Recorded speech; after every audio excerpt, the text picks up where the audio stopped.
Good morning everyone. Bonjour à tous et bienvenue sur ma chaîne. Aujourd'hui, nous allons aborder un sujet très important. Sujet important pour les travailleurs étrangers et leurs familles au Canada.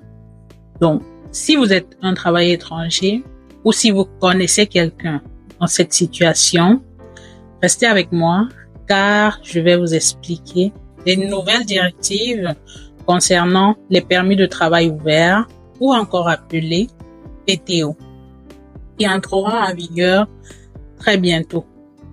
Ces changements visent à clarifier les conditions d'admissibilité pour les époux et les conjoints de fait des dits travailleurs, dont des travailleurs étrangers. Alors, qu'est-ce qui va changer exactement? Donc, nouvelles conditions, quelles sont les nouvelles conditions? Donc, premièrement, pour qu'un époux ou un conjoint de fait puisse demander un PTO, le travailleur étranger doit avoir un permis de travail avec une durée résiduelle d'au moins 16 mois. Cela signifie qu'il est essentiel de vérifier la validité de votre permis bien avant de faire une demande.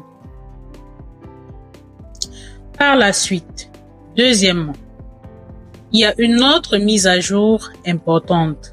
Les enfants des travailleurs, donc les enfants à charge et les enfants des travailleurs étrangers ne seront plus admissibles à ce programme de travailleurs, au PTO.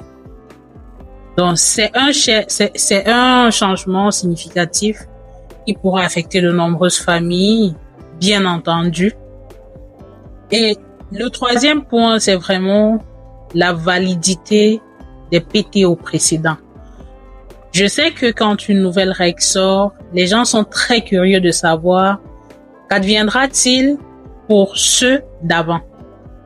Ne vous inquiétez pas, les PTO qui ont été approuvés dans le cadre des mesures précédentes et qui n'ont pas encore expiré resteront bel et bien valides. Cela signifie plus clairement que si vous avez déjà un PTO, vous pouvez continuer à en bénéficier. Le renouvellement des permis.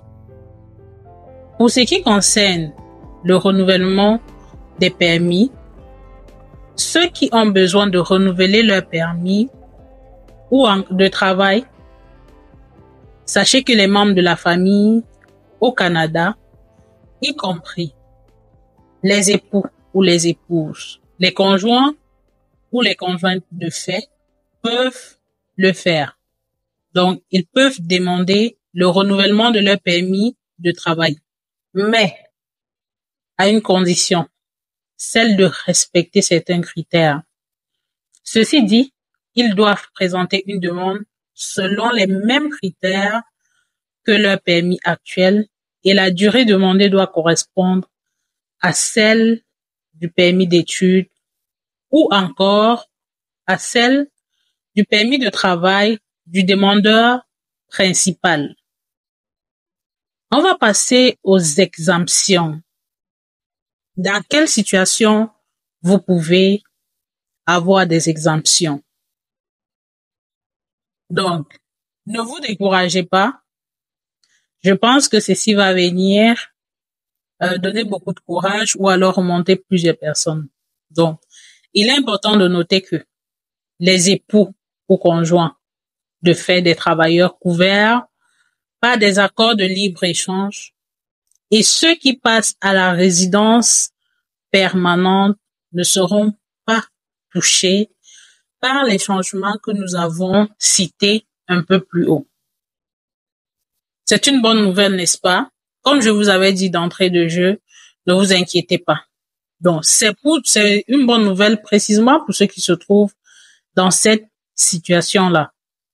En conclusion, en clair, voilà un aperçu des nouvelles directives pour ce qui concerne précisément les permis de travail pour les travailleurs étrangers et leurs familles.